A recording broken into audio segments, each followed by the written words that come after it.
Antes de empezar, quiero invitarte a que te suscribas al canal y actives la campanita para no perderte ninguno de mis videos. Tu apoyo me motiva a seguir trayéndote más historias como esta. Mi madre esperaba que yo tuviera el bebé de mi padrastro muerto. Cuando cumplí 18 años, mi madre me acorraló en la cocina y me hizo saber que había guardado el esperma de mi padrastro antes de que muriera para que yo pudiera gestar a su bebé y ella finalmente pudiera conocer a su hijo biológico.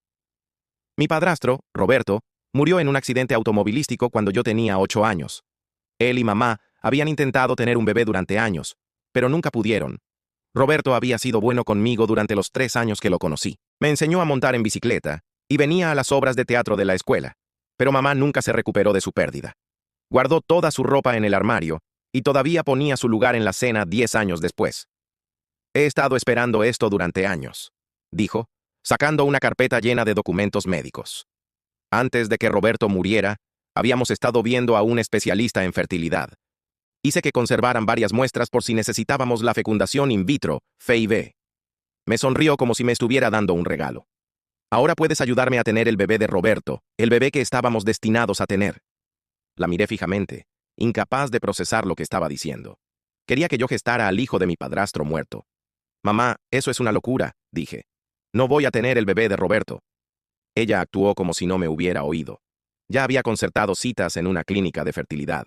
Me mostró calendarios que había estado llevando durante años para seguir mi ciclo. Había estado planeando esto desde que me vino mi primer periodo a los 13 años. Eres joven y estás sana, me explicó mientras me mostraba estadísticas de tasas de éxito. Mis óvulos todavía son viables, pero mi útero ya no puede gestar.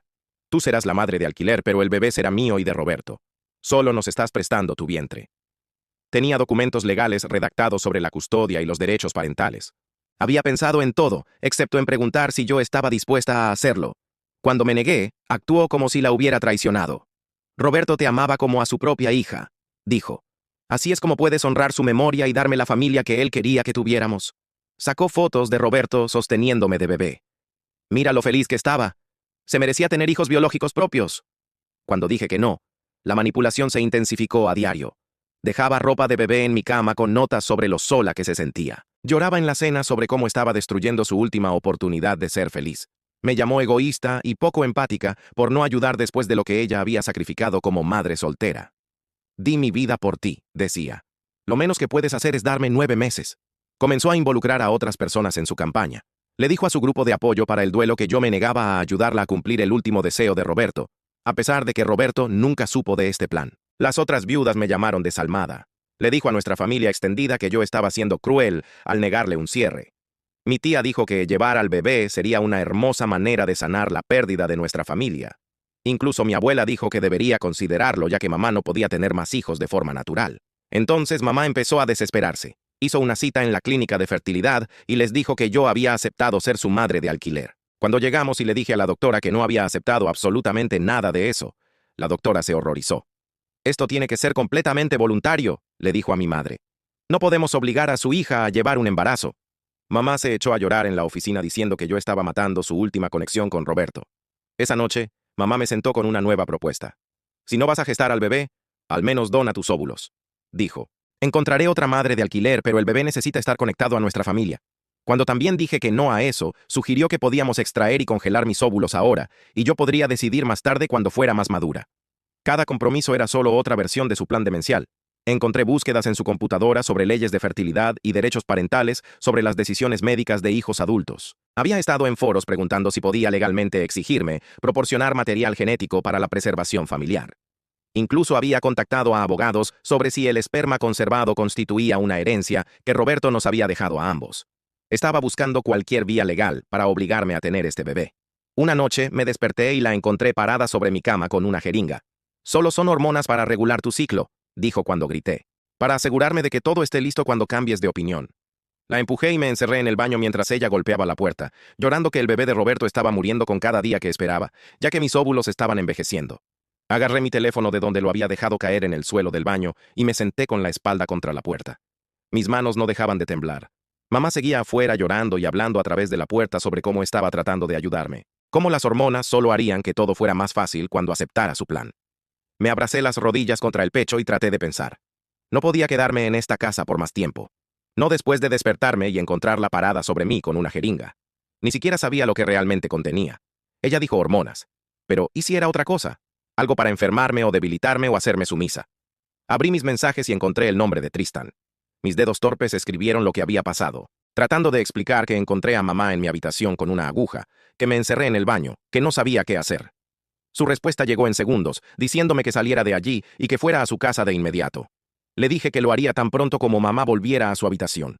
Me senté allí escuchándola llorar y suplicar fuera de la puerta durante lo que parecieron horas, pero probablemente solo fueron 30 minutos. Finalmente, escuché sus pasos alejándose por el pasillo y la puerta de su dormitorio cerrarse. Esperé otros 10 minutos para asegurarme de que no regresaría. Luego abrí la cerradura de la puerta del baño lo más silenciosamente que pude y me arrastré hasta mi dormitorio. Agarré mi mochila escolar y comencé a meter cosas en ella. Cargador de teléfono, computadora portátil, una muda de ropa, cepillo de dientes, la jeringa que había tirado de su mano y que había rodado debajo de mi cama. No sabía si la necesitaría como prueba, pero la envolví en un calcetín y la puse en un bolsillo con cremallera. Mis manos todavía temblaban tanto que apenas podía cerrar la bolsa. Seguí mirando mi puerta, esperando que mamá apareciera. La casa estaba en silencio, excepto por el sonido de mi propia respiración. Revisé mi teléfono y vi que eran casi las 5:00 de la mañana. Había estado encerrada en ese baño durante horas. Me puse los zapatos y una chaqueta y me colgué la mochila al hombro. Luego caminé lo más silenciosamente posible escaleras abajo, evitando el tercer escalón crujiente desde abajo. La puerta principal pareció increíblemente ruidosa cuando giré la cerradura, pero la puerta del dormitorio de mamá permaneció cerrada. Salí a la luz gris del amanecer y comencé a caminar rápido hacia la parada de autobús a 6 cuadras de distancia. No miré hacia la casa. El viaje en autobús al apartamento de Tristan tomó 40 minutos, y pasé todo el tiempo sobresaltándome con cada sonido. Cuando finalmente llegué a su edificio y llamé a su puerta, él la abrió de inmediato como si hubiera estado esperando. Me miró la cara y me hizo pasar. Su apartamento era pequeño y desordenado, con ropa en el suelo y platos en el fregadero, pero se sentía más seguro que en cualquier otro lugar en el que había estado en semanas. Dejé caer mi mochila, y todo lo que había estado conteniendo simplemente se rompió. Empecé a llorar y no podía parar. Tristan me hizo sentarme en su sofá, me trajo agua y esperó hasta que pude hablar. Entonces le conté todo desde el principio. La conversación en la cocina cuando cumplí 18 años, y mamá sacó la carpeta sobre el esperma preservado de Roberto, los calendarios de seguimiento del ciclo que había estado llevando desde que yo tenía 13, los documentos legales sobre custodia y derechos parentales, la cita en la clínica de fertilidad donde había mentido diciendo que yo había accedido a ser madre de alquiler, la ropa de bebé dejada en mi cama con notas, los miembros de la familia que me llamaban egoísta, las búsquedas en la computadora sobre obligar a hijos adultos a donar material genético y finalmente despertarme esa noche y encontrarla parada sobre mi cama con esa jeringa. El rostro de Tristan pasó de conmocionado a horrorizado mientras yo hablaba. Cuando terminé, me dijo que podía quedarme en su sofá todo el tiempo que necesitara mientras averiguaba qué hacer a continuación. Me dijo que lo que mamá estaba haciendo no era un duelo normal, y que no estaba equivocada al tener miedo. Pasé el resto de esa mañana en la computadora portátil de Tristan, investigando mis derechos legales como adulta de 18 años. Encontré artículos sobre coerción reproductiva, acoso y derecho de familia. Lo que mamá había estado haciendo parecía calificar como coerción, como mínimo. El incidente de la jeringa me asustó más porque aún no sabía lo que realmente contenía. Ella dijo hormonas para regular mi ciclo. Pero, ¿y si había estado planeando sedarme o hacer algo peor? Encontré información sobre órdenes de protección y denuncias policiales. La idea de denunciar a mi propia madre a la policía me revolvía el estómago, pero seguía pensando en ella parada sobre mi cama en la oscuridad con esa aguja. Tomé capturas de pantalla de todo lo que encontré y guardé los enlaces. Tristan me ayudó a buscar terapeutas que trabajaran con traumas familiares y problemas de límites. Encontramos a alguien llamado Naomi Giles, que se especializaba exactamente en ese tipo de cosas. Su sitio web decía que tenía experiencia con la coerción reproductiva y los sistemas familiares fusionados. Enshed. Llamé a su oficina y tuve suerte porque acababa de tener una cancelación para una consulta telefónica esa misma tarde. Cuando hablé con ella durante esos primeros 20 minutos, sentí que alguien finalmente entendía que lo que me estaba sucediendo era serio y estaba mal. Ella no me dijo que estaba exagerando o que mamá solo estaba de duelo. Hizo preguntas cuidadosas sobre el seguimiento del ciclo y la jeringa, y dijo que esas eran importantes banderas rojas. El simple hecho de que alguien validara que no estaba loca hizo que quisiera llorar de nuevo. Tenía un hueco para una sesión completa en 2 días, y lo tomé de inmediato. Naomi me dijo durante esa primera llamada que debía comenzar a documentar todo sistemáticamente.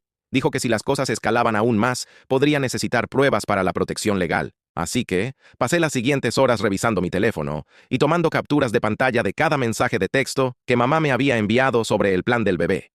Había docenas de ellos hablando sobre el legado de Roberto y mi deber con la familia, y lo hermoso que sería gestar a su hijo. Escribí fechas y detalles de cada conversación que podía recordar. La primera vez que lo mencionó en la cocina, la cita en la clínica de fertilidad, la noche que intentó que accediera a la donación de óvulos en su lugar, encontrar las búsquedas en la computadora sobre los derechos parentales, sobre el material reproductivo de hijos adultos. Tomé fotos de la ropa de bebé que había dejado en mi cama y que había escondido en mi armario. Anoté los nombres de los miembros de la familia que me habían presionado y lo que habían dicho. Todo el proceso me dio náuseas, pero Naomi tenía razón en que necesitaba un registro de todo esto. Al día siguiente, cuando supe que mamá estaría en el trabajo, volví a la casa para buscar más de mis cosas. Mi llave todavía funcionaba y la casa estaba vacía y tranquila. Me sentí como si estuviera allanando a pesar de haber vivido allí toda mi vida. Fui directamente a mi habitación y empaqué otra bolsa con más ropa y mis documentos importantes, como mi certificado de nacimiento y mi tarjeta de seguro social. Luego fui a la computadora de mamá, en la oficina de casa. No había borrado su historial de navegación, y lo que encontré me revolvió el estómago. Búsquedas sobre si los padres tienen derechos legales sobre los óvulos de hijos adultos. Publicaciones en foros, preguntando si podía exigirme proporcionar material genético para la preservación familiar. Consultas con abogados sobre si el esperma preservado de Roberto contaba como una herencia que nos pertenecía a ambos. Había estado buscando cualquier posible laguna legal para obligarme a hacer esto. Tomé fotos del historial de búsqueda con mi teléfono y luego lo borré para que no supiera que lo había visto. Agarré mis maletas y me fui antes de que pudiera llegar a casa y encontrarme allí. Mi primera sesión de terapia real con Naomi tuvo lugar en su oficina 2 días después de que me fui de casa. Tenía una forma de hablar tranquila que me hizo sentir menos en pánico. Me explicó que lo que estaba experimentando tenía nombres y definiciones reales.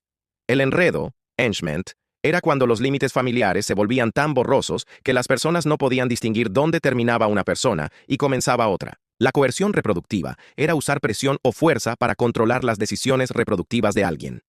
Dijo que el dolor de mamá por Roberto se había retorcido en algo realmente insalubre, donde no podía verme como una persona separada con mi propio cuerpo y derechos. Seguía hablando de mí como una herramienta para conseguir lo que quería en lugar de como mi propio ser humano. Naomi dijo que protegerme de eso no era traición o abandono, era supervivencia necesaria. Dijo que yo tenía derecho a la autonomía corporal, sin importar cuánto le doliera a mamá o lo que pensara que Roberto hubiera querido. Escuchar a una profesional decir todo eso en voz alta hizo que algo se aflojara en mi pecho. Pasamos el resto de esa sesión creando lo que Naomi llamó un plan de seguridad. Primero, era mantenerse alejada de la casa por completo para que mamá no pudiera acceder a mí físicamente. Segundo, era limitar todo contacto solo a mensajes de texto para tener un registro y no quedar atrapada en conversaciones manipuladoras. Tercero, era establecer límites claros sobre los temas que estaban completamente prohibidos, incluido cualquier tema relacionado con el embarazo, la subrogación, la donación de óvulos o el esperma preservado de Roberto. Naomi me ayudó a redactar exactamente cuáles eran esos límites para que pudiera comunicarlos claramente. El plan se sintió a la vez empoderador y aterrador porque sabía que hacerlo cumplir enfadaría aún más a mamá. Pero Naomi me recordó que el enfado de mamá por mis límites no era mi responsabilidad de manejar. Mi única responsabilidad era mantenerme a salvo. Esa noche, me senté en la mesa de la cocina de Tristan y redacté una carta formal a mamá. Declaré claramente que no discutiría nada relacionado con el embarazo, la subrogación, la donación de óvulos o el esperma preservado de Roberto, nunca más. Dije que todo contacto futuro debía ser solo por mensaje de texto, y que no respondería a llamadas o visitas en persona. Dije que si violaba estos límites tendría que considerar opciones legales para mi protección. Escribir todo eso me revolvió el estómago y me hizo temblar las manos. Seguí pensando en lo herida y enojada que estaría cuando lo leyera, pero también seguí pensando en despertarme y encontrarla parada sobre mi cama con esa jeringa, y supe que tenía que enviarlo. Lo puse en un correo electrónico y pulsé enviar antes de que pudiera cambiar de opinión. La respuesta de mamá llegó menos de 1 hora después de que envié la carta de límites. Mi teléfono vibró con una notificación de texto y cometí el error de abrirlo de inmediato. El mensaje llenó toda mi pantalla con bloque tras bloque de texto sobre cómo la estaba abandonando en el peor duelo de su vida y destruyendo su última oportunidad de ser feliz. Dijo que estaba siendo cruel y egoísta después de todo lo que ella había sacrificado para criarme sola. Dijo que Roberto se avergonzaría de lo desalmada que me había vuelto. Luego vino la verdadera amenaza enterrada en medio de toda esa culpa. Dijo que me cortaría mi plan de teléfono a fin de mes y que no ayudaría con más gastos universitarios si no regresaba a casa y hablaba con ella como una adulta razonable. Me quedé mirando esas palabras sintiéndome mal. Mi servicio telefónico y parte de mi matrícula provenían de mamá. Había recibido algo de ayuda financiera, pero no lo suficiente para cubrirlo todo. Había contado con su ayuda para salir adelante este semestre, al menos. Ahora, estaba usando el dinero como un arma para obligarme a volver a su control. Le mostré los mensajes de texto a Tristan y él pudo ver el pánico en mi rostro. Me recordó que yo podía conseguir mi propio plan de teléfono por unos $40 al mes y que las oficinas de ayuda financiera lidiaban con situaciones como esta todo el tiempo. Pero escucharlo no detuvo el miedo que se me subía por la garganta. La idea de ser completamente independiente económicamente a los 18 se sentía enorme y aterradora. Nunca había tenido un trabajo de verdad antes. No sabía cómo iba a pagar todo lo que necesitaba. Esa noche abrí mi currículum en la computadora portátil de Tristan y comencé a actualizarlo con mi limitada experiencia laboral. Había hecho algo de niñera y fui voluntaria en la biblioteca, pero no tenía mucho que poner. Pasé horas buscando trabajos a tiempo parcial cerca del campus que se ajustaran a mi horario de clases. La mayoría de los lugares querían a alguien que pudiera trabajar por las mañanas y las tardes, pero yo tenía clases en ese horario. Finalmente encontré algunos puestos nocturnos en restaurantes y tiendas minoristas y comencé a completar solicitudes. Mis notas probablemente iban a sufrir si tenía que trabajar 20 horas a la semana, pero necesitaba reducir el poder que mamá tenía sobre mí a través del dinero. Cada solicitud que enviaba se sentía como otro paso hacia la verdadera independencia, aunque me asustara. 3 días después, estaba caminando entre clases cuando vi a mamá parada en el centro de estudiantes. El estómago se me retorció. No debería estar aquí. Este era mi espacio lejos de ella. Me vio y comenzó a caminar hacia mí, gritando mi nombre. Otros estudiantes voltearon a mirar. Se puso más ruidosa, hablando de cómo le estaba rompiendo el corazón y negándome siquiera a tener una conversación con mi propia madre. La gente nos miraba fijamente. Sentí que mi cara se calentaba de vergüenza. La voz de mamá se propagó por toda la sala mientras decía que solo quería hablar sobre la memoria de Roberto y por qué estaba siendo tan cruel. Quería desaparecer. En cambio, me di la vuelta y me alejé sin decirle nada. Ella me siguió por unos pasos, todavía hablando, pero seguí caminando hasta que salí y ella finalmente se detuvo. Mis manos temblaban mientras le enviaba un mensaje de texto a Tristan sobre lo que acababa de pasar. Él me dijo que hice lo correcto al no interactuar, pero me sentí fatal. Esa noche, la realidad de todo me golpeó de golpe. Estaba en el baño de Tristan y de repente no podía respirar bien. Sentía el pecho apretado y mi corazón se aceleraba y no podía tomar suficiente aire por mucho que lo intentara. Mis manos temblaban y me sentía mareada. Pensé que algo estaba seriamente mal conmigo. Logré enviarle un mensaje de texto a Naomi, aunque mis dedos apenas funcionaban. Me llamó de inmediato y me guió a través de ejercicios de respiración. Me dijo que me concentrara en inhalar en 4 tiempos y exhalar en 4 tiempos. Me hizo nombrar 5 cosas que podía ver y 4 cosas que podía tocar. Lentamente, mi respiración comenzó a normalizarse. Dijo que lo que acababa de experimentar era un ataque de pánico y que era una respuesta normal al estrés al que estaba sometida. Dijo que sentirme culpable por establecer límites con mamá también era normal, pero no significaba que estuviera haciendo algo malo. A la mañana siguiente, busqué servicios de asistencia legal en la universidad. Tenían consultas gratuitas para estudiantes que lidiaban con problemas de derecho de familia. Conseguí una cita con un abogado llamado Jeff McCoy para más tarde esa semana. Cuando me reuní con él, le conté todo desde el principio. El plan del esperma preservado, el seguimiento del ciclo, la presión familiar, el incidente de la jeringa, todo. Jeff escuchó atentamente y tomó notas. Dijo que la situación era complicada, pero que el incidente de la jeringa era grave. Dijo que potencialmente podría calificar para una orden de protección si estaba dispuesta a presentar una denuncia policial. La idea de denunciar a mi propia madre a la policía me daban ganas de vomitar. Jeff me explicó que tener documentación crearía un rastro si el comportamiento de mamá empeoraba. Me explicó la diferencia entre una orden de restricción temporal que duraba unas pocas semanas y una orden de protección a más largo plazo que podría durar 1 año o más. Dijo que no tenía que decidir de inmediato, pero que debía pensar si me sentía segura. Pasé los siguientes 3 días dándole vueltas en mi cabeza así presentar la denuncia. Una parte de mí sentía que estaba exagerando y siendo dramática. Mamá estaba de duelo y tal vez estaba haciendo demasiado de un incidente extraño, pero luego recordaba despertarme y encontrarla parada sobre mi cama con esa aguja y el miedo volvía. Recordaba sus búsquedas de formas de obligarme legalmente a darle material genético. Recordaba todas las violaciones de límites y la manipulación. Finalmente, decidí que mi seguridad tenía que ser lo primero, incluso si significaba hacer algo que se sentía como una traición.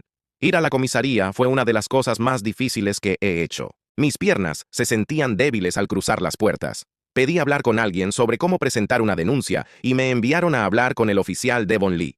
Fue profesional y amable mientras le explicaba lo que había sucedido. Le mostré fotos que había tomado de la jeringa que agarré esa noche. Tomó mi declaración completa e hizo preguntas detalladas sobre el incidente y el otro comportamiento de mamá. Fotografiaron la jeringa como prueba. Todo el tiempo sentí que le estaba haciendo algo terrible a mi propia familia. Pero lo superé. El oficial Lee dijo que realizarían una verificación de bienestar a mamá y me harían un seguimiento. Salí de la estación sintiéndome temblorosa y extraña. La policía realizó su verificación de bienestar al día siguiente. Una hora después de que se fueran de mi casa, mamá estaba llamando a mi teléfono. No respondí, pero dejó buzón de voz tras buzón de voz. Su voz se hizo más fuerte y más enojada con cada mensaje. Gritó sobre cómo la había humillado y destruido su reputación enviando a la policía a su puerta, como si fuera una especie de criminal. Dijo que Roberto se avergonzaría de lo que me había convertido. Dijo que estaba matando su legado y escupiendo en su memoria. Los mensajes empeoraron a medida que avanzaban con su voz quebrándose mientras lloraba sobre cómo lo había arruinado todo y le había quitado su última oportunidad de tener al hijo de Roberto. Guardé todos los mensajes de voz antes de eliminarlos de mi teléfono, porque ya no podía soportar escuchar su voz. Al día siguiente, a la mañana siguiente, mi tía llamó y casi no contesté. Pero Naomi me había dicho que documentara todo, así que puse a grabar en mi teléfono antes de descolgar. Mi tía ni siquiera me saludó antes de empezar a regañarme sobre cómo había humillado a mamá, enviando a la policía a la casa como si fuera una especie de criminal. Dijo que toda la familia estaba hablando de lo mocosa egoísta que estaba haciendo y que necesitaba detener esta tontería y volver a casa. Traté de explicar lo de la jeringa, pero me interrumpió y dijo que mamá solo estaba tratando de ayudarme a comprender mejor mi ciclo. Me llamó cruel por involucrar a las autoridades en asuntos familiares y dijo que le estaba rompiendo el corazón a mamá durante el momento más difícil de su vida.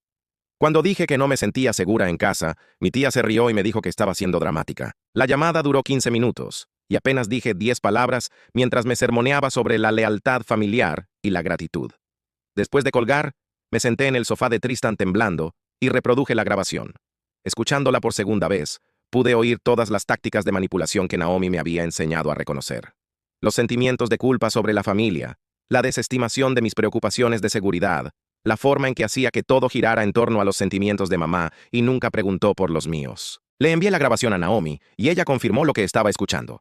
Toda mi familia había estado utilizando estas mismas tácticas toda mi vida y nunca lo había notado antes. 2 días después, el propietario de Tristan llamó a la puerta con aspecto molesto.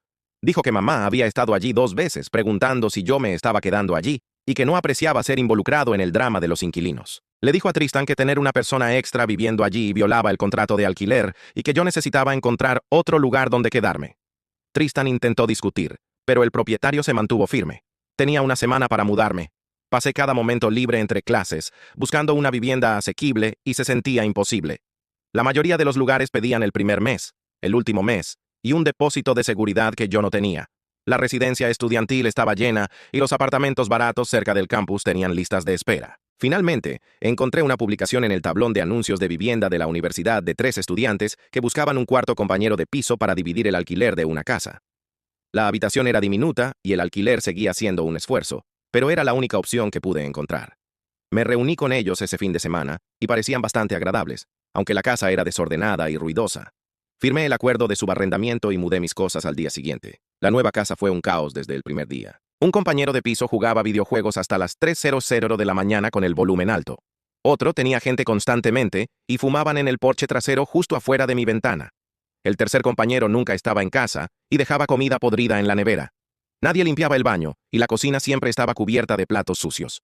Me sentía nerviosa todo el tiempo porque la puerta principal no cerraba bien y la gente siempre estaba entrando y saliendo. Fui a la ferretería y compré un cerrojo para la puerta de mi dormitorio y lo instalé yo misma usando un video tutorial en mi teléfono. Compré una caja fuerte metálica en la tienda de segunda mano y comencé a guardar todos mis documentos importantes en ella debajo de mi cama. Mi certificado de nacimiento, tarjeta de seguro social, extractos bancarios y toda la documentación que había estado recopilando sobre mamá entraron en esa caja. Todas las noches antes de acostarme, revisaba que mi puerta estuviera cerrada con llave y que la caja todavía estuviera allí. No era un hogar, y no me sentía completamente segura, pero era mejor que volver a la casa de mamá, donde podría aparecer con otra jeringa. El sueño se volvió casi imposible en el nuevo lugar.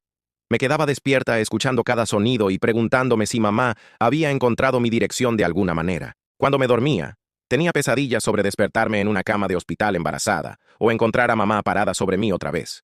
Me despertaba jadeando y cubierta de sudor varias veces por noche. Después de una semana de apenas dormir, estaba agotada todo el tiempo y apenas podía concentrarme en clase. Se lo conté a Naomi en nuestra siguiente sesión y ella me enseñó algo llamado higiene del sueño. Dijo que necesitaba crear una rutina a la hora de acostarme y hacer que mi habitación se sintiera más segura. Trabajamos en ejercicios de conexión a tierra que podría hacer cuando me despertaba asustada.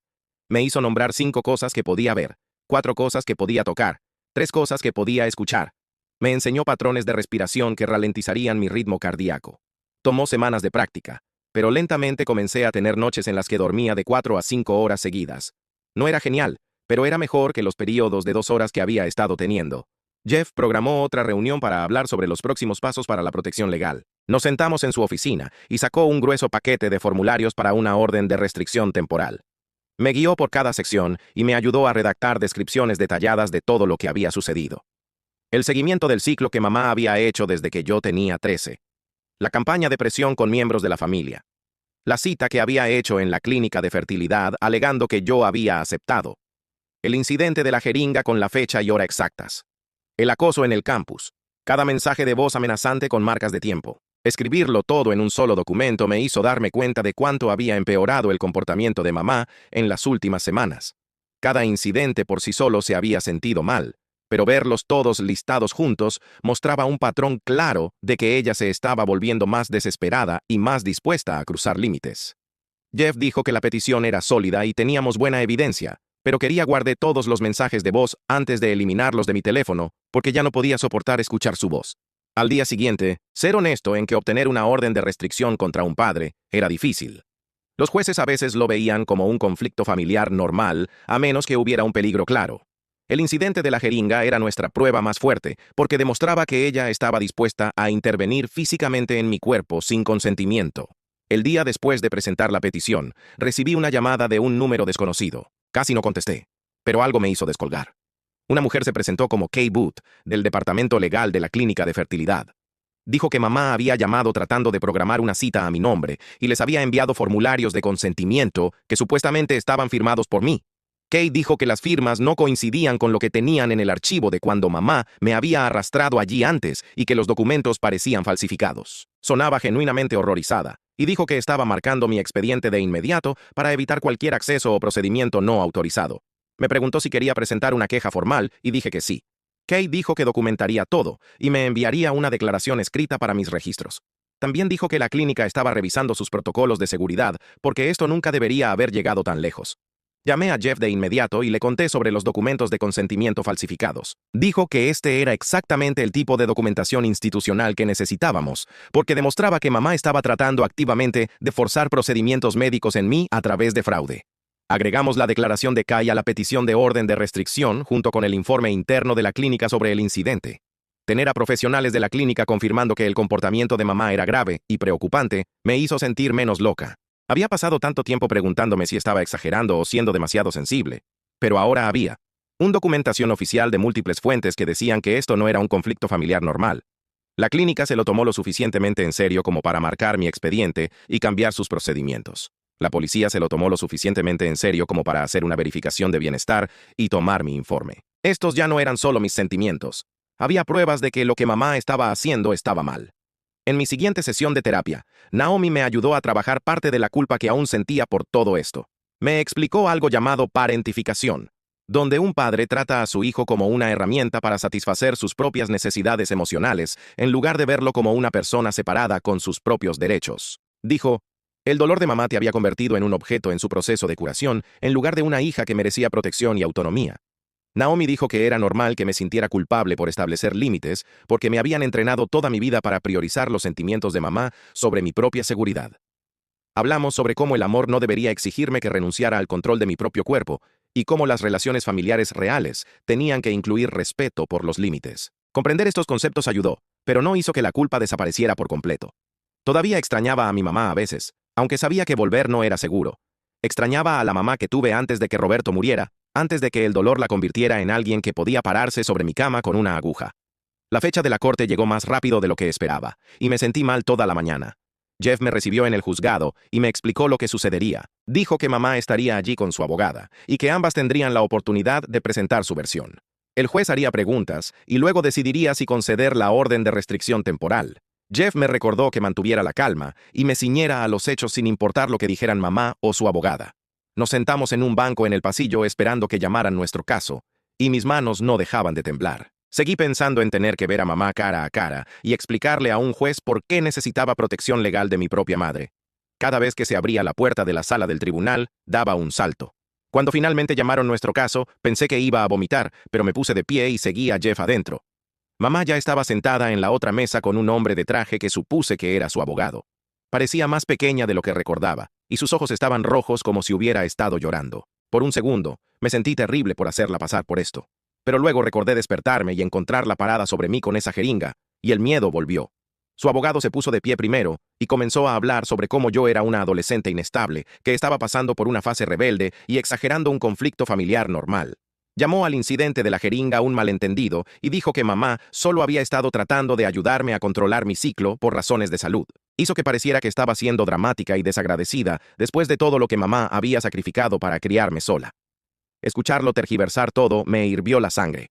Pero Jeff me había advertido que esto sucedería. Me tocó el brazo y sacudió la cabeza levemente, recordándome que mantuviera la calma y lo dejara a él. Jeff se puso de pie y comenzó a exponer la evidencia que habíamos recopilado. Le mostró al juez copias de los calendarios de seguimiento del ciclo que mamá había estado llevando desde que yo tenía 13, y vi cómo cambiaba la cara del juez mientras hojeaba páginas y páginas de fechas y notas sobre mi cuerpo que yo nunca supe que existían.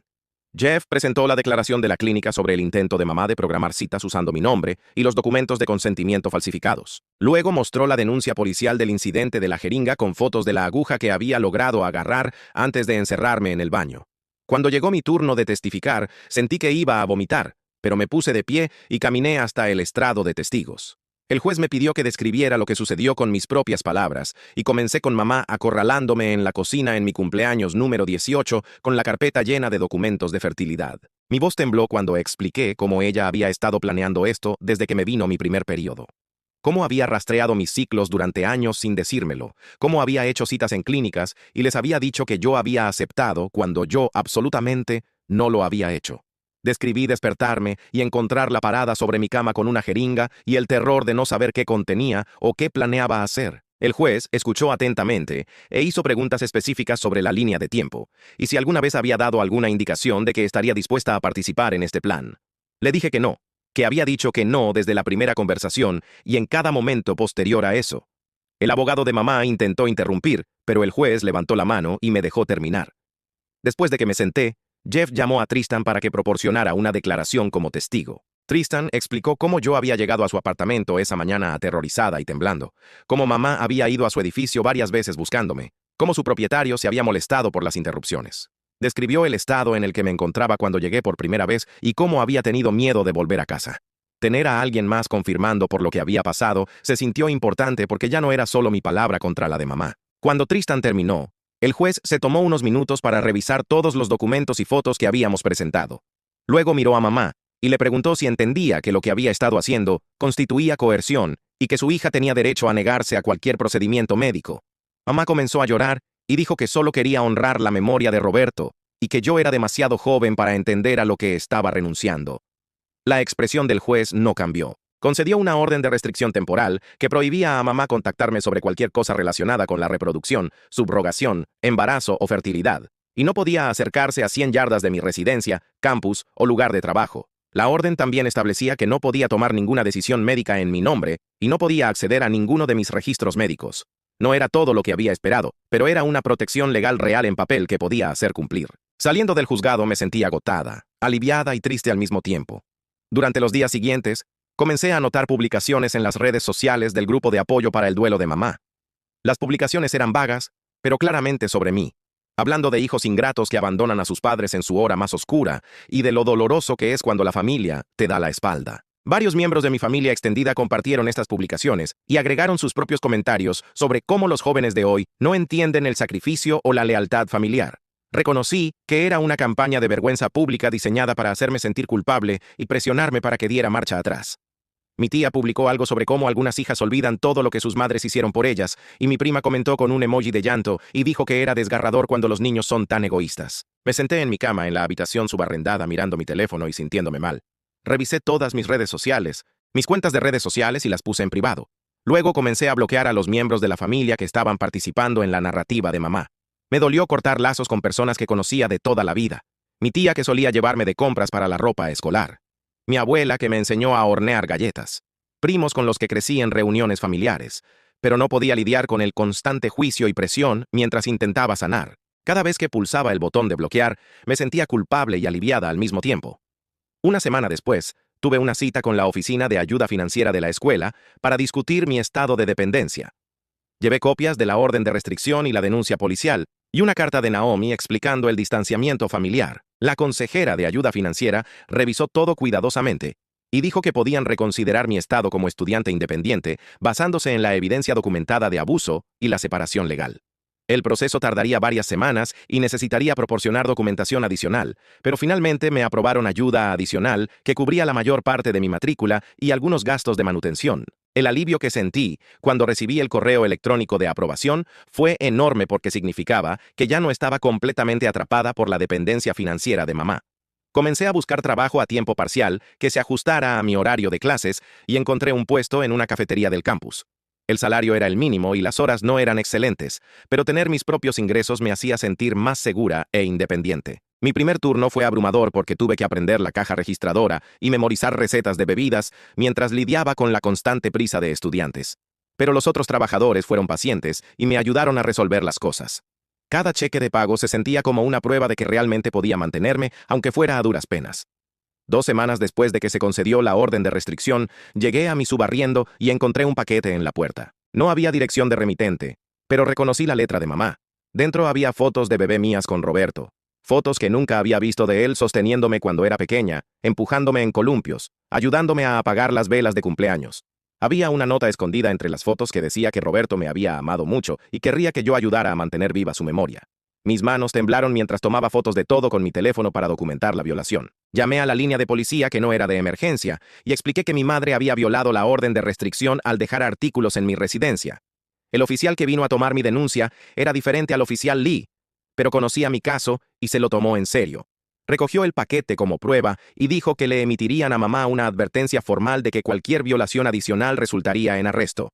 La advertencia debió asustarla porque el contacto directo se detuvo después de eso. Pero unos días después, mi tía llamó y dejó un mensaje de voz diciendo que mamá estaba devastada y diciéndole a todos que yo había destruido su vida y le había quitado su última conexión con Roberto. Mi tía dijo que mamá era la verdadera víctima aquí y que yo estaba siendo cruel al negarme a ayudarla a sanar. No devolví la llamada, pero escuchar que mamá seguía construyendo una narrativa donde ella era la víctima me enojó. Estaba diciéndole a la gente que la había abandonado en lugar de reconocer que había intentado forzarme a llevar un embarazo en contra de mi voluntad. Traté de concentrarme en mi propia curación, como Naomi me recordaba constantemente.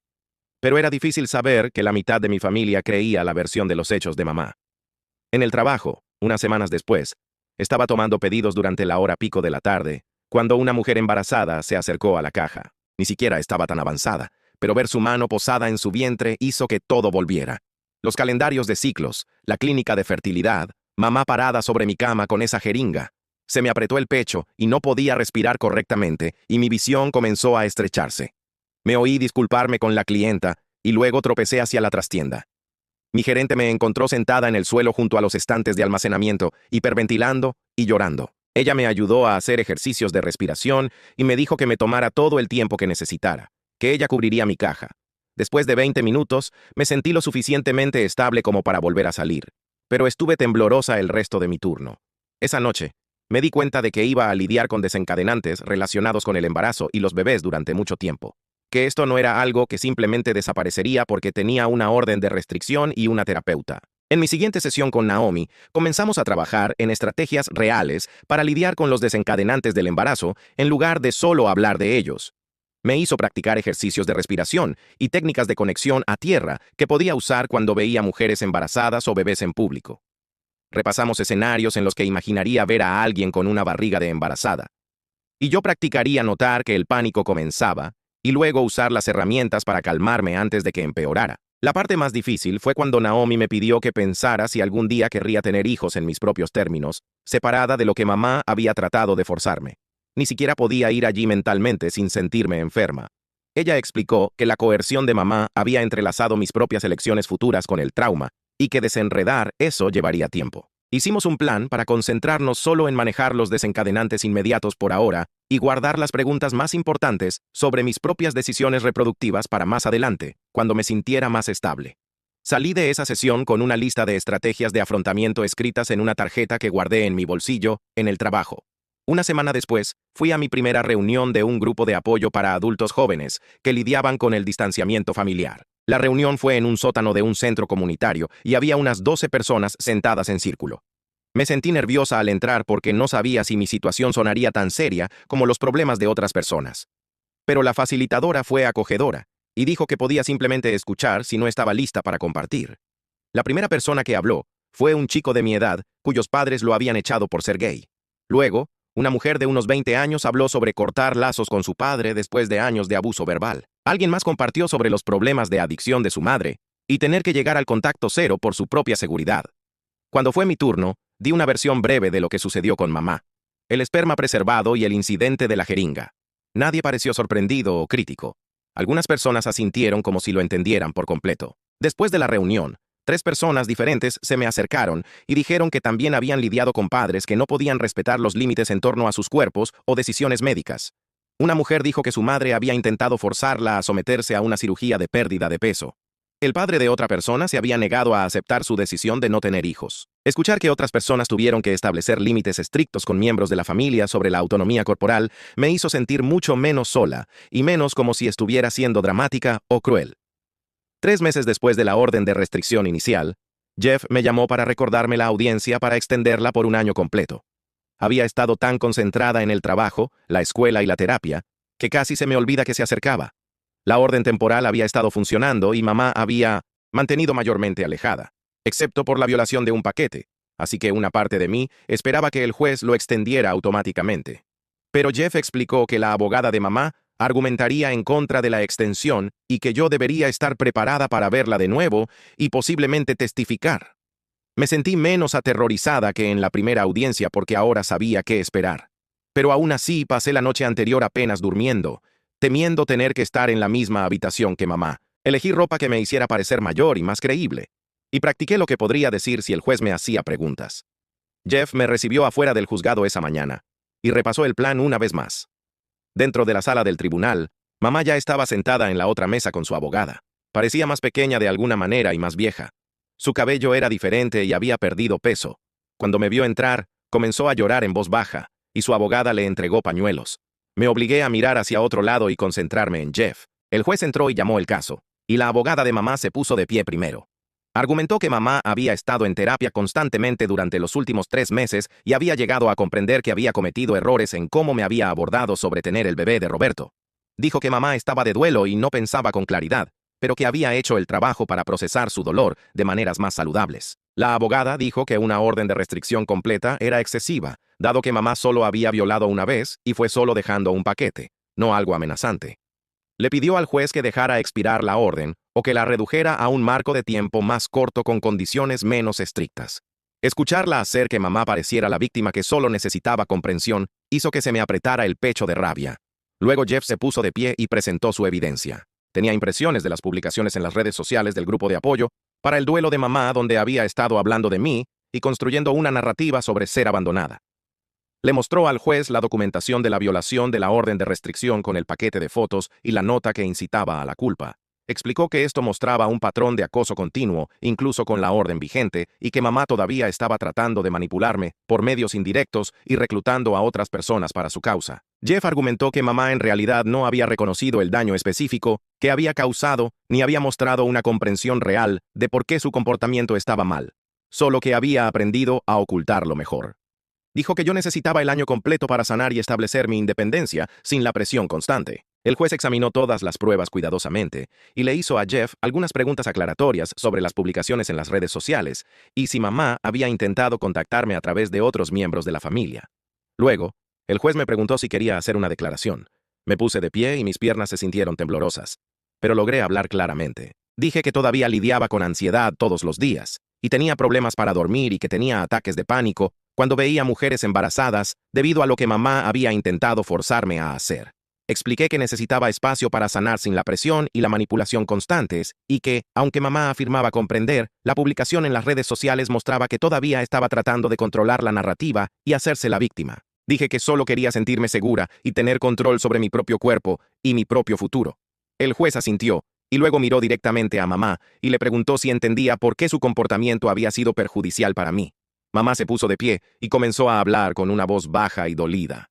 Dijo que nunca quiso lastimarme y que solo estaba tratando de honrar la memoria de Roberto porque el dolor era muy abrumador. Habló de cuánto lo extrañaba y de lo vacía que se sentía su vida sin él, y de cómo tener a su bebé le habría dado algo por lo que vivir.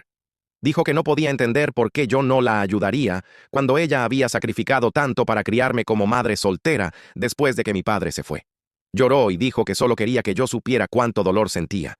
Toda la declaración fue sobre su dolor y su sufrimiento, no sobre lo que me había hecho. En realidad, nunca reconoció el seguimiento del ciclo, ni el incidente de la jeringa, ni la coerción. Simplemente siguió diciendo que quería honrar a Roberto, y no podía entender por qué estaba siendo tan cruel. Escucharla perder completamente el punto me hizo darme cuenta de que todavía no lo entendía en absoluto, y probablemente nunca lo haría. El juez pareció frustrado y dijo que, aunque simpatizaba con el dolor de mamá, la evidencia mostraba que ella no había captado realmente la gravedad de sus acciones o el daño que causaron. Extendió la orden de protección por un año completo con todas las mismas restricciones sobre no acercarse a mí ni contactarme sobre asuntos reproductivos. Luego agregó una nueva disposición de que cualquier contacto entre nosotras tenía que ser iniciado por mí, no por ella, o a través de otras personas. Dijo que si mamá violaba la orden nuevamente, enfrentaría cargos penales. Al salir del juzgado después de la audiencia, sentí una extraña mezcla de alivio y tristeza. Me alegré de tener otro año de protección legal, pero me dolió que se hubiera llegado a esto, que mi propia madre no pudiera respetar mi derecho básico a controlar mi propio cuerpo. 2 semanas después, firmé un contrato de arrendamiento en un pequeño estudio que costaba más de lo que realmente podía pagar. El lugar era quizás de 300 pies cuadrados con un baño tan pequeño que apenas podía darme la vuelta, pero tenía su propia entrada y sus propias cerraduras de las que solo yo tenía llaves. Mudarme solo con mi ropa, un colchón usado y algunas cosas básicas de cocina de la tienda de segunda mano se sintió a la vez emocionante y solitario. Pasé mi primera noche allí sentada en el suelo comiendo cereal para cenar y sintiéndome orgullosa de haber creado este espacio seguro para mí, aunque significara vivir casi sin nada. Instalé una cadena de seguridad en la puerta y la revisé 3 veces antes de acostarme. Tener mi propio lugar con mis propias cerraduras valió la pena por cada pizca de tensión financiera. Unos días después de mudarme, recibí un correo electrónico de la abuela. La línea de asunto solo decía, pensando en ti. Y cuando lo abrí, el mensaje estaba cuidadosamente redactado y era amable. Dijo que había estado pensando en todo lo que pasó y que quería entender mejor mi perspectiva, y preguntó si podíamos hablar en algún momento cuando estuviera lista. No me presionó ni tomó partido, solo dijo que me quería y quería escuchar mi versión de las cosas.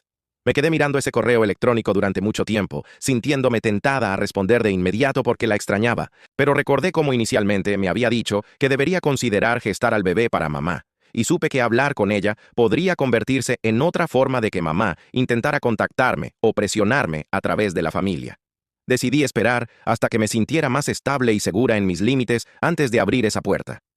Guardé el correo electrónico en una carpeta, pero no respondí. El semestre terminó una semana después, y cuando revisé mis calificaciones finales, eran más bajas de lo que nunca antes había obtenido. Había logrado aprobar todo, pero mi promedio de calificaciones había bajado significativamente. Algunos de mis profesores habían sido comprensivos cuando expliqué que estaba lidiando con una crisis familiar, y uno incluso me había extendido una fecha límite cuando estaba teniendo problemas justo después de la primera audiencia judicial. Me sentí agradecida de no haber tenido que abandonar, por completo a pesar de todo lo que había pasado. Sentada en mi estudio mirando mis notas, me di cuenta de que había sobrevivido a algo que podría haber destruido toda mi vida. Y aunque mi rendimiento académico había sufrido, todavía estaba aquí y seguía avanzando. Me inscribí para las clases de primavera una semana después, con un plan de tomar solo 12 créditos en lugar de los 15 habituales. La consejera académica me preguntó si estaba segura de la carga más ligera, y le dije que necesitaba más tiempo para el trabajo y asuntos personales. Ella no insistió en los detalles. Elegí clases que se reunían los martes y jueves para poder trabajar turnos más largos en la cafetería los lunes, miércoles y viernes. Mi horario se sintió más manejable que el semestre pasado, cuando había estado tratando de manejar una carga completa de cursos mientras todo con mamá se desmoronaba. Caminando por el campus hacia mi primera clase del semestre, noté que otros estudiantes se veían emocionados y llenos de energía, mientras que yo solo me sentía cansada. Probablemente estaban tomando cargas completas y haciendo pasantías y uniéndose a clubes. Yo estaba tomando los créditos mínimos y trabajando para pagar el alquiler de un pequeño estudio. Una parte de mí sentía que me estaba quedando atrás de todos los demás de mi edad, pero me recordé a mí misma que estaba lidiando con cosas que la mayoría de ellos no podían imaginar. 3 semanas después de iniciado el semestre, Recibí una llamada de la clínica de fertilidad mientras reabastecía tazas en el trabajo. Kay, del departamento legal, dijo que me llamaba para informarme que las muestras preservadas en la cuenta de mi madre estaban siendo eliminadas debido a 6 meses de falta de pago de las tarifas de almacenamiento. Quería asegurarse de que yo supiera que esto estaba sucediendo en caso de que tuviera alguna inquietud. Le dije que no tenía ninguna inquietud en absoluto, y le agradecí por informarme. Después de colgar, sentí una extraña sensación de alivio de que la evidencia física del plan de mamá finalmente estuviera siendo destruida. Esa noche, revisé la página del grupo de apoyo para el duelo de mamá por curiosidad y encontré una larga publicación sobre lo crueles que eran las instalaciones de almacenamiento por cobrar tarifas en momentos de dolor. Escribió sobre cómo su hija ingrata la había obligado a pasar por dificultades financieras al requerir procedimientos legales, haciendo imposible mantener materiales almacenados preciosos que representaban su última conexión con su difunto esposo. Varios miembros del grupo comentaron con simpatía y enojo hacia el sistema. Una mujer escribió que los niños de hoy no tenían respeto por los sacrificios de sus padres. Leerlo debería haberme hecho sentir culpable, pero en cambio solo me sentí molesta. Las muestras nunca fueron mi responsabilidad y los problemas financieros de mamá no eran mi culpa. Mi siguiente sesión de terapia con Naomi se centró en los sentimientos complicados que tenía sobre toda la situación. Le dije que en realidad no extrañaba a Roberto, ya que solo lo había conocido durante 3 años cuando era pequeña. Lo que extrañaba era la idea de tener una mamá que me viera como una persona en lugar de una herramienta para su dolor. Naomi me pidió que describiera el tipo de relación que deseaba poder tener con mamá. Hablé de querer una mamá que preguntara por mis clases y mis amigos, que estuviera orgullosa de mí por sobrevivir a todo lo que había pasado, que respetara mis elecciones incluso cuando no estuviera de acuerdo con ellas. Decirlo en voz alta me hizo darme cuenta de lo lejos que estaba esa relación de la realidad. Naomi dijo que aceptar que mamá quizás nunca sería capaz de ser esa persona era doloroso, pero también necesario para mi propia curación. Explicó que yo estaba de luto por una relación que nunca existió y que quizás nunca existiría, lo cual era diferente de estar de luto por una persona que murió. Salí de esa sesión sintiéndome triste, pero también algo más ligera, como si se me hubiera dado permiso para dejar de esperar que mamá se convirtiera de repente en alguien diferente. Unas semanas después, Tristan me envió un mensaje de texto preguntándome si quería ir a cenar con él y unos amigos. Cuando llegué al restaurante, me presentó a su novia, Maya, que era divertida y fácil de hablar. Me preguntó sobre mis clases y lo que estaba estudiando sin ninguna incomodidad sobre mi situación. Las otras personas allí eran amigas del grupo de juegos de Tristan y me incluyeron en sus conversaciones sobre cosas normales como próximas películas y profesores terribles. Sentada allí comiendo pizza y riendo con la historia de alguien sobre su compañero de piso, me di cuenta de lo aislada que había estado. Había estado tan concentrada en la supervivencia, la terapia y los asuntos legales que había olvidado lo que se sentía simplemente pasar el rato con gente de mi edad haciendo cosas normales. Tristan me miró al otro lado de la mesa y sonrió, y me sentí agradecida de que se hubiera quedado a pesar de todo. De camino a mi estudio, pensé en lo importante que era tener ejemplos de relaciones saludables después de pasar tanto tiempo en la versión retorcida del amor de mamá. 6 meses después de que el juez concediera la orden de restricción por primera vez, recibí una carta del abogado de mamá en mi buzón del campus. Me temblaron las manos al abrirla porque esperaba más amenazas o demandas legales. En cambio, era una breve carta personal de mamá diciendo que lamentaba el dolor que había causado. Escribió que había estado pensando mucho en todo lo que pasó, y esperaba que algún día yo entendiera que ella había estado tratando de crear algo hermoso a partir de la pérdida. Dijo que me extrañaba y quería que yo supiera que todavía me amaba, a pesar de que no podíamos estar en contacto en ese momento.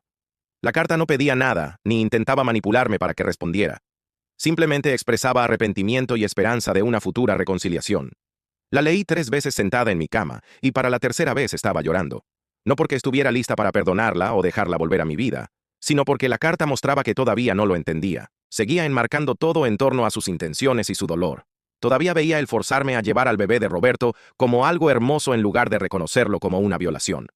Llevé la carta a mi reunión con Jeff la semana siguiente y le pedí que me ayudara a escribir una respuesta. Él la leyó atentamente y dijo que yo no estaba obligada a responder en absoluto, pero que si quería hacerlo, deberíamos asegurarnos de que fuera clara y firme. Pasamos 1 hora redactando una respuesta que reconocía su disculpa, pero reafirmaba mis límites. Escribí que entendía que ella había estado actuando por dolor, pero que sus intenciones no cambiaban el daño que había causado. Dije que necesitaba que respetara mi autonomía y que dejara de contactarme sobre la reconciliación hasta que yo estuviera lista para iniciar esa conversación por mi cuenta. Jeff me ayudó a mantener el tono tranquilo y objetivo en lugar de enojado o emocional. Enviar esa carta se sintió como trazar una línea en la arena. No estaba cerrando la puerta para siempre, pero estaba dejando claro que cualquier relación futura sería en mis términos. 2 semanas después, recibí un correo electrónico que decía que había sido aceptada en un programa de investigación de verano a través del Departamento de Biología. El programa venía con un pequeño estipendio que cubriría la mayor parte de mi alquiler durante 3 meses. Además, se vería bien en mi currículum. Había aplicado por capricho en febrero, sin esperar realmente ser aceptada ya que mis notas habían bajado. Leyendo el correo electrónico de aceptación en la biblioteca del campus, sentí esta oleada de alivio por el dinero, pero también algo más grande. El programa significaba que tenía algo que esperar, algo que se trataba de construir mi futuro, en lugar de solo sobrevivir a mi presente. Llamé a Naomi desde afuera de la biblioteca para contarle las noticias, y ella dijo que estaba orgullosa de mí por haber aplicado incluso cuando las cosas estaban difíciles. Esa noche, lo celebré comprándome una bebida de café elegante, que normalmente no podía pagar, y sentándome en mi estudio sintiendo que tal vez las cosas realmente estaban mejorando. Mi cumpleaños número 19 cayó en jueves a fines de marzo. No le dije a nadie que era mi cumpleaños porque no quería que se hiciera gran cosa. Cuando llegué a casa de clase, había una tarjeta en mi buzón de la abuela. Dentro, había una nota corta, diciendo que respetaba mis decisiones y que estaría allí cuando yo estuviera lista para reconectar. Había incluido un billete de 20 y una postdata que decía que estaba orgullosa de mí por cuidarme. Fue la primera comunicación de la familia que no venía con presión o juicio adjunto. Puse la tarjeta en mi pequeña encimera de la cocina y la miré mientras cenaba cereal. Tener esa pequeña conexión segura con la familia me hizo pensar que tal vez algún día algunas de estas relaciones podrían sanar. No con mamá. Probablemente no por mucho tiempo, pero tal vez con la abuela, y posiblemente otros que pudieran respetar mis límites. En mi siguiente sesión de terapia, Naomi sugirió que creáramos un marco para lo que tendría que suceder antes de que yo considerara permitir un contacto limitado con mamá. Hicimos una lista juntas. Primero, mamá necesitaría estar en terapia constante durante al menos un año con un especialista en trauma. Segundo, necesitaría demostrar responsabilidad genuina al reconocer el daño específico que causó sin poner excusas.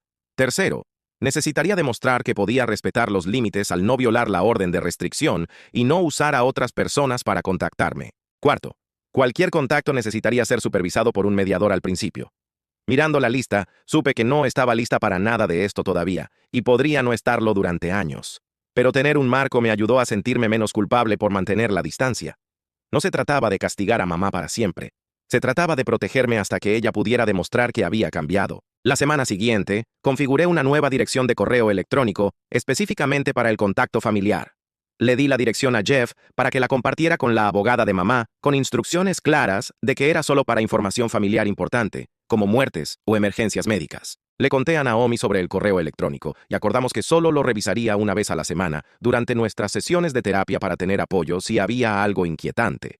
Esto se sintió como un punto intermedio entre cortar por completo todo contacto para siempre y ser vulnerable a mensajes sorpresa que pudieran atacarme emocionalmente. Tener ese canal controlado me devolvió algo de poder sobre cuándo y cómo me relacionaba con la familia, en lugar de preocuparme constantemente por lo que podría aparecer en mi bandeja de entrada o buzón normal. Naomi dijo que este era un buen ejemplo de crear límites que me protegían mientras dejaban espacio para una posible curación futura. 9 meses después de irme de casa, me desperté un martes por la mañana y me di cuenta de que había dormido toda la noche sin una sola pesadilla. Me quedé acostada por un minuto mirando mi techo, esperando que me invadiera el pánico habitual. Pero no llegó. Mi cuerpo se sentía diferente, como si la tensión constante que había estado cargando se hubiera aflojado lo suficiente como para poder respirar hasta el fondo de mis pulmones. Me levanté e hice café en mi pequeña cocina, y la rutina se sintió normal en lugar de supervivencia. Mi estudio era pequeño y todos los muebles eran de segunda mano, pero era mío. Yo había elegido las cortinas azules y colgado los pósteres baratos en las paredes, y nadie podía entrar sin mi permiso. Mirando a mi alrededor mientras bebía mi café, sentí algo cercano al orgullo. Mi vida no era perfecta, y la situación con mamá no estaba resuelta, y probablemente no lo estaría durante años. Pero había construido algo estable y seguro para mí misma cuando no creía que pudiera. Había sobrevivido 9 meses por mi cuenta, trabajando, yendo a la escuela y manejando citas de terapia y pagando el alquiler. Algunos días seguían siendo realmente difíciles. Ayer, vi a una mujer embarazada en la cafetería y tuve que ir a sentarme en la trastienda durante 10 minutos para calmarme. Todavía revisaba las cerraduras de mi puerta 3 veces antes de acostarme, y a veces me despertaba pensando que escuchaba la voz de mamá. Extrañaba tener una madre, o al menos extrañaba la idea de lo que debería ser una madre. Pero estaba aprendiendo que la curación no significaba que todo se arreglara, o que las relaciones se repararan mágicamente. Significaba que había creado una vida en la que tenía control sobre mi propio cuerpo y mi propio futuro. Significaba que podía decir no y tomar decisiones, y nadie podía obligarme a hacer algo que no quería. Algunas mañanas todavía me sentía culpable por elegirme a mí misma sobre el dolor de mamá. Pero luego recordaba a ella parada sobre mi cama con esa jeringa y sabía que había hecho lo correcto. Me preparé para mi turno en la cafetería y salí, cerrando la puerta detrás de mí. Tenía clase más tarde y luego terapia con Naomi. Mi horario estaba lleno y mi cuenta bancaria solía estar cerca de vacía y estaba cansada a menudo. Pero estaba orgullosa de mí misma por haber salido incluso cuando daba miedo. Sabía que podía manejar lo que viniera después porque ya había sobrevivido a la peor cosa que podía imaginar. Caminando hacia el trabajo bajo el sol de la mañana, me sentí lista para el día que tenía por delante.